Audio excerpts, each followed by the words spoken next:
وفاقی وزیر قانون قمر زمان قاہرہ کے ہمراہ پریس کانفرنس کر رہے ہیں۔ اور 2018 میں تمام سیاسی جماعتوں کی موجودگی میں پرائیویٹ ممبر بل کے ذریعے، یہ پہلی میں ایک وضاحت کر دوں کہ یہ گورنمنٹ کا بل تب بھی نہیں تھا، پرائیویٹ ممبر بلز آئے 2 وہ مرج کر دیے گئے، اور جو اسپیکر نیشنل اسمبلی تھے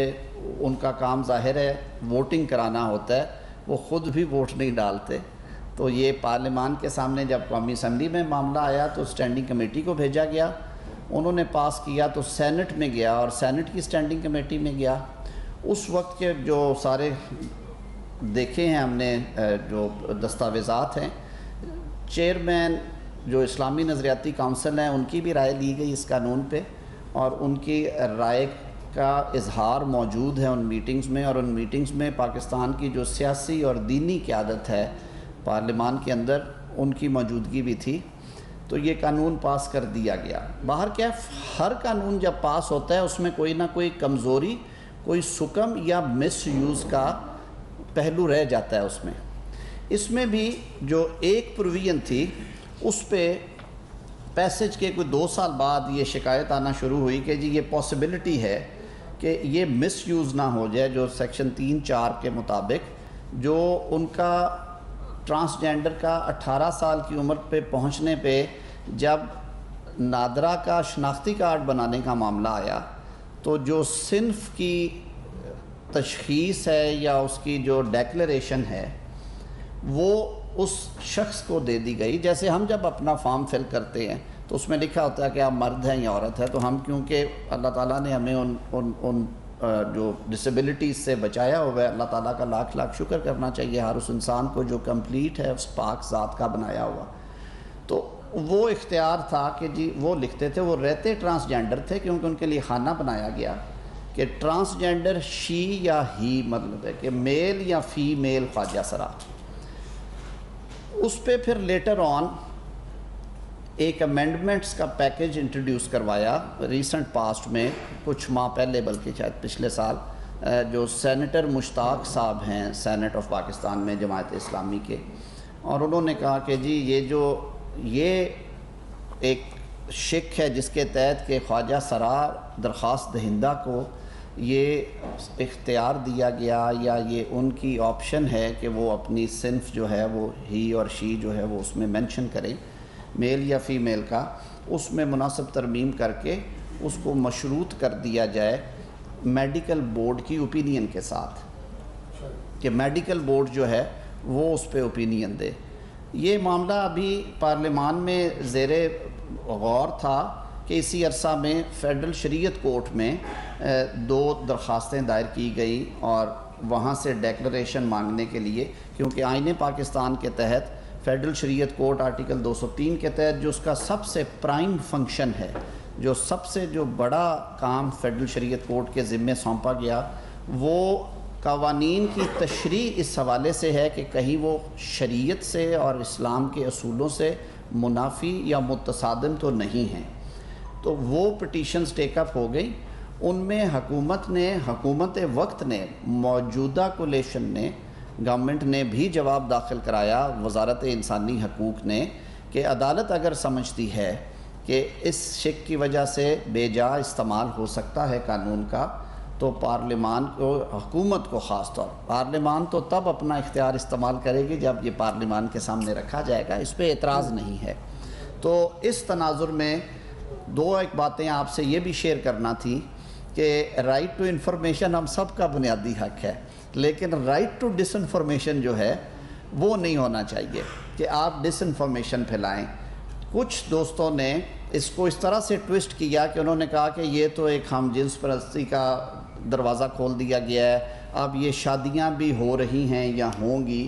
حالانکہ اگر آپ ہسٹری میں چلے جائیں تو انفارچونیٹلی یہ ایسے واقعات آتے رہے ہیں جب یہ قوانین نہیں تھے کہ یہ باتیں بعد میں پتہ چلتی تھی کہ جی انفارچونیٹلی کوئی میڈیکل ڈیفیکٹ ہے لڑکے یا لڑکی میں اور اس وجہ سے وہ شادی نہ چل سکی۔ تو یہ ایک قدرت کی دی ہوئی ایک ایسی ڈسیبلٹی ہے جو کسی حد تک میڈیکل انٹرونشن سے کیور ہوتی ہے اور ساری دنیا میں ہوتی ہے، اور اس پہ عالم اسلام میں اور عالم اسلام کے باہر اس پہ بالکل وہ جو medical surgeries with in the bounds ہیں وہ ہوتی ہیں، اور یہ کوئی نئی چیز نہیں ہے، وہ ان میڈیکل ڈسیبلٹیز کو ریموو کرنے کے لیے جو ممکن ہیں میڈیکل انٹرونشن کے ذریعے سے۔ اب جو یہ جو قانون جس کو ایز اے ہول ایک خاکہ کشی کی گئی کہ یہ شاید سارے کا سارا قانون ہی کچھ ایسا نیگیٹو ہے، اس قانون کی چند ایک شکیں ہیں جن میں سب سے پہلے ڈیفائن کیا، تشریح کی گئی ہے کہ خواجہ سرا کون ہوں گے، اور اس میں لکھا گیا ہے کہ جو پیدائشی طور پہ یا پیدائش کے بعد ان میں وہ سمٹمز آ جائیں جس کی وجہ سے وہ جس صنف سے گردانے جاتے ہیں اس صنف کے اگینسٹ ان کو ان کی جو شخصیت ہے اور ان کی جو وضاقتہ ہے وہ نظر آئے۔ اس میں کہیں نہیں لکھا گیا کہ ایک اچھا خاصا جو شخص ہے وہ بھی خود بخود یہ ہو جائے گا، اس کی باقی جو پہلی شکیں ہیں ان کو آئسولیشن میں پڑھا گیا جب رجسٹریشن کی بات آئی 18 سال کی عمر کو پہنچتے ہوئے۔ اس میں ریکگنیشن اور آئیڈینٹی کے بارے میں 2 شکیں ڈالی گئی، جس کی اب جو تبدیلی ہے قانون میں وہ پارلیمان میں آئے گی، لیکن کیونکہ معاملہ فیڈرل شریعت کورٹ میں اس وقت پینڈنگ ہے، کل بھی اس پہ بڑا تفصیلی بحث ہوئی ہے، اور فیڈریشن کو اور کچھ امائکس جو ہیں اس میں اپوائنٹ کیے گئے ہیں، اور کچھ لوگوں کو فریق بننے کی انسانی حقوق کی تنظیموں کو، کچھ مذہبی جماعتوں کے رہنماؤں کو اجازت بھی دی ہے شریعت کورٹ نے۔ حکومت پاکستان بھی اس میں فریق ہے، اور جیسے میں نے کہا کہ ہم نے اس حد تک بالکل وہ کلیئرٹی کے ساتھ جواب داخل کرایا ہے۔ اسی طرح ڈسکریمنیشن جو ہے، غیر مساویانہ سلوک کو روکا گیا، جو کہ سپریم کورٹ کا بھی حکم تھا، اور میرا آئین بھی یہی کہتا ہے پاکستان کا کہ پاکستان کی سوائل پہ، پاکستان کی سرزمین پہ رہنے والے کسی شخص کو، چاہے وہ پاکستانی ہے یا پاکستان میں مہمان کے طور پہ آیا ہوا ہے، اس کے کلر، کریڈ، ریس، صنف کی وجہ سے آپ اس کو ڈسکریمنیٹ نہیں کریں گے۔ تو یہ اس میں منع کیا گیا اس قانون میں۔ ان کی جو سیکشول ہیرسمنٹ ہوتی ہے اسے ایک جرم بنایا گیا، جو سڑکوں پہ ان کے ساتھ سلوک ہوتے یا جس طرح انہیں راؤنڈ اپ کر کے لے جایا جاتا تھانوں میں کہ جیسے کوئی جرم کر رہے ہیں، زبردستی ان سے بھیک منگوانے کو جرم بنایا گیا، اور ان کی چھوٹی چھوٹی جو قانون کے مطابق سزائیں ہیں وہ تجویز کی گئیں۔ پھر گورنمنٹ اوبلیگیشنز دی گئی ہیں اس قانون۔ پارلیمان نے حکومتوں کو پابند بنایا ہے کہ آپ نے ان کے حقوق کے تحفظ کے لیے کیا کیا انشور کرنا ہے۔ رائٹ ٹو انہیریٹنس ہے، جو کہ سپریم کورٹ کے فیصلے کے عین مطابق ہے، اور شریعت میں بھی جو ان کی صنف ہے اس کے مطابق ان کو حصہ ملنا چاہیے، اور یہ معاملہ اگر زیادہ باریک ہے تو اس پہ فیڈرل شریعت کورٹ کا فیصلہ جو ہے وہ حرف آخر ہوگا، ظاہر ہے اس کے بعد پارلیمان بھی کوئی ایسی قانون سازی نہیں کر سکتی جو کہ شریعت سے متصادم ہو۔ رائٹ ٹو ایجوکیشن ہے کہ ان کے لیے کنڈیوسو ایک بہتر انوائرمنٹ ہو کہ وہ تعلیم حاصل کر سکیں، اور اب آپ ٹی وی اخبار میں دیکھتے ہیں کہ ان میں ڈاکٹرز بھی بن رہے ہیں، انجینئرز بھی آ رہے ہیں، کوئی وکیل بھی 2-4 نظر آئے ہیں، تو تاکہ وہ معاشرے کا یوزفل حصہ، کارآمد حصہ بن سکے۔ رائٹ ٹو امپلائمنٹ ہے، جیسے ہم پہلے کوٹا مختص کرتے ہیں، ایسی جو کلاسز ہیں معاشرے کے اندر، طبقات ہیں جو کہ محروم ہیں، جن میں تعلیم کی کمی ہے یا دور افتادہ ہیں یا پسماندہ ہیں، تو ان کو حکومت کو یہ کہا گیا کہ آپ کوٹا جب مقرر کرتے ہیں تو اس صنف کو بھی آپ سامنے رکھا کریں۔ رائٹ ٹو ہیلتھ کا بھی ایشو تھا کہ انہیں ہاسپٹلز میں وہ ٹریٹمنٹ نہیں تھی ملتی، میل فیمیل وارڈ کس میں داخل کریں یہ پرابلم آتی تھی، تو یہ اس میں طے کر دیا گیا کہ ان کے لیے الگ سے جو ہے وہ چھوٹے وارڈز بھی قائم کرنے پڑے تو وہ کرے، تاکہ ان کی اگر انڈور ہیلتھ فیسلٹیز ہیں وہ کمپرومائز نہ ہوں ان انسانوں کی۔ اسی طرح پراپرٹی خریدنے کے حوالے سے، کیونکہ نادرہ رجسٹریشن مسئلہ تھا، انہوں نے کہا وہ لنک ہو جائے گا، تو they have a right to purchase property, اپنا گھر بنائیں رہیں اس میں۔ فنڈامنٹل رائٹس کی گارنٹی دی گئی کہ وہ وائلیٹ نہیں ہوں گے، میرے خیال میں اس کی ضرورت بھی نہیں تھی، وہ ہمارا آئین کہتا ہے، یہ ریاست کی ذمہ داری ہے۔ اور ساتھ میں جو ان کے ساتھ جبر استبداد تھا، ان سے بھیک منگوانا، ان کو سیکشولی ہیرس کرنا، اس کو پی پی سی سے ہٹ کے بھی جرم بنا دیا گیا، اور ساتھ میں کہا گیا کہ آپ ان کے لیے جیلوں میں الگ سیل بھی بنائیں گے، یہ بھی اس قانون میں ہے، اور اس طرح کی اور بہت ساری چیزیں۔ تو آج آپ سے انٹریکٹ کرنے کا، آپ کے سامنے آنے کا مقصد صرف یہ تھا کہ کوئی ضد یا بحث کی بات نہیں ہے، قانون کی، آئین کی، شریعت کی، انصاف کی، انسانی حقوق کی بات ہے جو آپ کرنے کے لیے بیٹھے ہیں، اور بالکل بڑی وضاحت کے ساتھ یہ آپ سے استدعا کرتے ہیں کہ اس پیغام کو آگے بھی بتائیں، اور میں پاکستان کے عوام سے بھی یہ امید رکھتا ہوں کہ یہ پاکستانی ہیں، یہ اس معاشرے کا حصہ ہیں، ایک قدرت کا قانون ہے، ہم اس کو ان کی جو حیت ہے اس کو تو تبدیل انسان نہیں کرتا، ماسوائے جہاں پہ کوئی میڈیکل انٹرونشن پاسبل ہوتی ہے، لیکن کم از کم ہم یہ کر سکتے ہیں کہ معاشرے میں ان کو اس نظر سے دیکھیں کہ ان کے حقوق اور ان کی جو دل آزاری ہے، نہ حقوق جو ہیں ان کی خلاف ورزی اور نہ ان کی دل آزاری ہو۔ تو اس ابتدائیے کے ساتھ میں پھر آپ کا شکر گزار ہوں۔ قمر قاہرہ صاحب اگر ایڈ کرنا چاہیں۔ بہت شکریہ لا منسٹر صاحب نے بڑی وضاحت کے ساتھ اس قانون کا جو خلاصہ آپ کے سامنے رکھ دیا ہے، اور یہ 2018 کا پاس قانون ہے، کوئی نیا قانون نہیں آ رہا جس کے اوپر بڑا ہنگامہ کھڑا کرنے کی کوشش کی گئی ہے۔ اور آج کل کیونکہ انفارچونیٹلی سوشل میڈیا جو ہے وہ جھوٹ کی خبروں کا ایک گھڑ بن گیا ہے بدقسمتی سے، اور اس سے غلط خبریں پھیلا کے معاشرے کے اندر ویسے بھی بہت سارے تناؤ پیدا کیے جا رہے ہیں، بہت ساری ہمارے ملک کے خلاف بھی بہت سارے کام ہو رہے ہیں جو بڑے تکلیف دہ ہیں، اور گاہے گاہے آپ بھی اس کی نشاندہی کرتے رہتے ہیں۔ اور سوشل میڈیا سے پھر فارمل میڈیا میں بھی ڈبیٹ آ جاتی ہے، کئی دفعہ اخبارات میں بھی، ٹیلی ویژنس پہ بھی۔ تو یہ اسی لیے آج آپ کے پاس حاضر ہوئے ہیں۔ 2018 کا بنا ہوا قانون ہے، اور اس میں بنیادی طور پہ جو چیز تبدیل کرنے کے لیے ایک ممبر نے، سینیٹر مشتاق صاحب نے، جن کا تعلق جماعت اسلامی سے ہے، انہوں نے اس قانون کے مس یوز کو روکنے کے لیے، اس قانون کے اندر کوئی خرابی نہیں تھی، اس میں انہوں نے کوئی نیا قانون نہیں انٹروڈیوس کرانا چاہا، نہ پارلیمان نے پاس کر دیا ہے۔ انہوں نے کہا کہ یہ ہماری آبزرویشن ہے، اور جب یہ قانون بنا تھا 2018 میں، اس وقت بھی کچھ سینیٹرز نے، پیپلز پارٹی کے سینیٹر تھے ہمارے خواجہ کریم، انہوں نے باقاعدہ یہ بات شک رکھی تھی کہ اس کو میڈیکل ایگزامینیشن کے ساتھ لنک کر دیا جائے تاکہ یہ مس یوز نہ ہو سکے۔ لیکن جب سب نے مل کے پاس کیا تو انہوں نے کہا ٹھیک ہے۔ اب بعد میں پریکٹس سب پتہ چلا تو یہ یقیناً آبزرویشن گورنمنٹ کی طرف سے بھی ہوگی، باقی جماعتوں نے بھی کی، جس طرح طاہر صاحب نے بتایا۔ تو انہوں نے اس کو ایک امینڈمنٹ کے طور پہ موو کیا، اور یہ کمیٹی میں ریفر ہوا۔ اب سوال یہ ہے کہ کیا یہ قانون بن گیا؟ اور اگر یہ سینیٹر مشتاق صاحب کی امینڈمنٹ آتی ہے اس حد تک صرف، تو یہ تو امپروومنٹ ہے۔ اور اس پہ جہاں علامہ منسٹر صاحب نے وضاحت کی ہے، طاہر صاحب نے، ایک اور بھی بات ہے، یہ ایکس اور وائی ان کی کیٹیگری تو آ گئی، میل فیمیل کی کیٹیگری تو آ گئی۔ اگر یہ نہیں کیا جاتا تو جس طرح کئی جگہ پہ یہ چیزیں ابیوز ہو سکتی ہیں، مطلب باہر کے ممالک میں جا کے لوگ پناہ لیتے ہیں، باقی ان کے مسائل ہوتے ہیں۔ پھر ایک اور بڑا مسئلہ ہے، وہ انہیریٹنس کا ہے۔ اگر کوئی بندہ وہ فرض کرے مطلب فیمیل کیٹیگری میں ہے اور وہ میل کیٹیگری میں اپنے آپ کو رجسٹر کرا لیتا ہے اور اس کا ایگزامینیشن نہیں ہوتا، کیونکہ اس نے خود کہنا ہے کہ میں کیا ہوں۔ پہلے یہ تھا کہ وہ خود جائے گا، خود اپنا ڈکلیئر کرے گا میں فلاں۔ اب وہ اگر میل میں ڈکلیئر کرا لیتا ہے تو جو ہمارے قانون کے مطابق خواتین کا حق ہے، وہ شیئر جو ہے وہ تھوڑا آدھا ہے مرد سے، وہ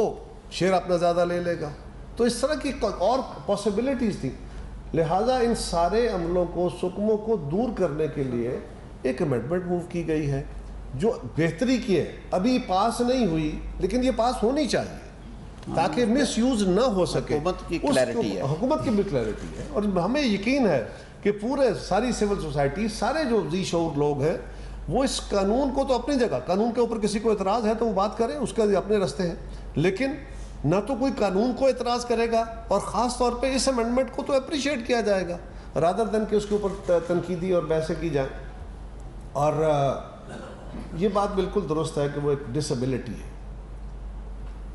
جس طرح اور بہت ساری ڈسیبلٹیز ہو سکتی ہیں، کوئی ٹانگ سے محروم ہے، کوئی ہاتھ سے محروم ہے، کوئی اسی طرح مختلف خاصیتیں، مختلف صلاحیتیں ہیں جن سے محروم لوگ ہیں، وہ جس طرح ہم ہیں، خواتین ہیں، مرد ہیں، اسی طرح وہ بھی ہمارے معاشرے کے، وہ بھی ہمارے بہن بھائی ہیں، ہمارے ہی ماں باپ کی وہ اولادیں ہیں۔ لہٰذا ان سے نفرت کر کے، ان کو ہیٹ سمجھ کے یہ کرنا یہ بہت نامناسب ہے۔ اور طاہر صاحب مجھے کریکٹ کیجئے، میری اطلاع یہ بھی ہے کہ جو ان کی تنظیمیں بنی ہوئی، ان کی طرف سے بھی یہ مطالبہ تھا کہ یہ جو امینڈمنٹ لا رہے ہیں کہ یہ لا مس یوز نہ ہو، تو آپ اس کو درست طریقے سے میڈیکل لیگل کے ساتھ اس کو لنک کریں، میڈیکل سے لنک کریں، یہ ان کی طرف سے بھی مطالبہ تھا، اور یہ ان کا بھی اچھا عمل ہے۔ سو میں صرف اتنی گزارش کروں گا کہ حکومت کے خلاف باتیں کرنے کے لیے اور بہت فورمز، بہت طریقے، بہت سارے موضوعات ہیں۔ اس طرح کے سینسٹیو موضوعات کو یا کسی کی دل آزاری کا سبب بننے والی چیزوں کو وہ پاکستان کے شہری ہیں, وہ ہمارے بہن بھائی ہیں, ہمارے ہی بچے ہیں, ان کو ڈس آن نہیں کیا جا سکتا. اگر آپ کے ہاں معذور بچے پیدا ہوتے ہیں تو آپ ان معذوروں کو سینے سے لگا کے رکھتے ہیں, ان کی نگہداشت کرتے ہیں, اور معاشرہ ان کے لیے قانون بنا کے ان کو پروٹیکٹ کرتا ہے. اگر آپ ان کو ہیٹ سمجھ کے الگ کر کے پھینک دیں گے تو پھر یہی ہوگا کہ جس طرح ان کے ساتھ ماضی میں ظلم ہوتا رہا, یہ اس ظلم کو روکنے کے راستے ہیں. اگر خدا نہ خواستہ جس طرح کے تحفظات کا اظہار کیا جا رہا ہے یا جو مغالطات بکی جا رہی ہیں, اگر اسی کی بات کرنی ہو تو قانون ہو یا نہ ہو, وہ اگر اکٹھے رہتے ہیں ان کا کیا ریلیشن شپ ہوگا کسی کو پتہ ہے؟ کوئی ڈکلیریشن ہے اس کی؟ تو وہ تو پھر ایبیوز اور مس یوز تو سوسائٹی کے اندر ہوتے رہتے ہیں. قانون میں ایسی کوئی چیز نہیں. یہ قانون رستہ روکتا ہے. اگر کوئی کہے کہ مخلوط شادیاں یا وہ ہیں تو یہ قانون اس کا رستہ روکتا ہے, کیونکہ آپ ڈیکلیریشن ہے اور اب میڈیکل سرٹیفکیٹ کے ساتھ وہ اور زیادہ واٹر ٹائٹ ہو جائے گا. سردار عبدالحمید صاحب میرے زبان سے. صاحب یہ بتائیں کہ جس طرح آپ نے خود کہا اور بلا شبہ سفار چودھری صاحب کے دور میں ایک ایسا آیا تھا کہ ان کو ملازمت کر کے گئے, ان کا خیال رکھا ہے, تو یہ جو سید مشتاق صاحب نے نشاندہی کر دی ہے, کیا حکومت جو ہے وہ اب فیڈرل شریف کو کے فیصلے کو دیکھے گی یا اس کے اوپر نوٹس لے گی, اس میں اس کے سکون دور کر سکے گی؟ دو ایک چیزیں جو تھوڑی سی سینسٹیو ایریا آیا ہے نا سامنے, وہ ہے انہیریٹنس کا, کہ اس میں اگر اس بات کے اوپر اتفاق رائے نہیں ہوتا یا میڈیکل رپورٹ چیلنج میں چلی جاتی ہے اور وہ فائنل ڈیکلیریشن نہیں آتا, تو جو شرعی حصے کے حوالے سے بات ہے وہ ایک ایسا ٹیکنیکل ایریا ضرور ہے جس پہ ہم معاونت چاہتے ہیں. ہم چاہتے ہیں کہ ہمیں جو ہدایت ہے وہ شرعی عدالت سے آئے, اور اس لیے سارے فریقین کا خیال تھا. میرا نہیں خیال کہ یہ امینڈمنٹ, اس کے علاوہ یہ امینڈمنٹ آئے تو اس میں کوئی کسی قسم کا, اور کسی حکومتی جماعت نے یا اپوزیشن پارٹی نے بظاہراً اس پہ کسی قسم کا اعتراض نہیں ہے. کئی دفعہ قوانین بنتے ہوئے نیک نیتی سے بنائے جاتے ہیں آسانیاں پیدا کرنے کے لیے, کہ انہیں لائنوں میں کھڑا کر کے اس جھنجٹ میں نہ ڈالیں, یا جو ہمارے سوشل نارمز ہیں پھر اعتراضات شروع ہوتے ہیں کہ جی ہسپتالوں میں جی یہ اب سودے کھل گئے, جی وہ سرٹیفکیٹ دینے کی فیس نہیں ہے, جی وہ انڈر ہینڈ سرٹیفکیٹس دیے جا رہے ہیں, جعلی بن رہے ہیں. تو اس کو روکنے کے لیے میرے خیال میں اس وقت کے جو سارے کمیٹی ممبران تھے انہوں نے کہا, اور یہ بہت سے ملکوں میں یہ چوائس جو ہے اسلامی اور دیگر ممالک میں ہے بھی کہ اس وقت کی ڈٹرمنیشن, لیکن باہر کیف لاء کا مس یوز جو ہے وہی آپ کو ایک اندیہ دیتا ہے کہ اس میں مزید امپرومنٹ کی ضرورت ہے. 4-4.5 سال میں کوئی ایسے بڑے واقعات تو نہیں رپورٹ ہوئے, لیکن ہم سمجھتے ہیں کہ یہ جو امینڈمنٹ ہے اس کو مزید بہتر کرے گی. ذوالفقار نعیم صاحب سوال سے. طارق صاحب, جو سینٹ کی قائمہ کمیٹی پر ایک عدم انصاف ہے, اس کی آپ بھی اس میں جاتے ہیں, ٹاپ لیگل برینز ہیں ملک کے, اس کے اندر ہر جماعت میں بڑے ٹاپ جو برین ہیں وہ اس کے حصہ ہیں, تو فیڈرل شریعت کورٹ نے روکا بھی نہیں ہے حکومت کو قانون سازی کرنے سے یا ترمیم کرنے سے, تو آپ لوگ خود کیوں نہیں ایسا راستہ بنا لیتے کہ عدالت کا لازمی ہے کہ ہر معاملے میں عدالت ہی گائیڈ کرے؟ تو گورنمنٹ بالکل نہیں, حکومت نے کسی جگہ پہ نہیں کہا, نہ ہی اس کو اپوز کی ہے اس ترمیم کو. ایک آپ کو بھی پتہ ہے لیجسلیشن کا ایک پروسیس ہے کہ ایک بل انٹروڈیوس ہوتا ہے, پھر وہ کمیٹی کے حوالے ہوتا ہے, کمیٹی اس کو فائنلائز کر کے وفاقی وزیر قانون اور قمر زمان کائرہ پریس کانفرنس کر رہے ہیں.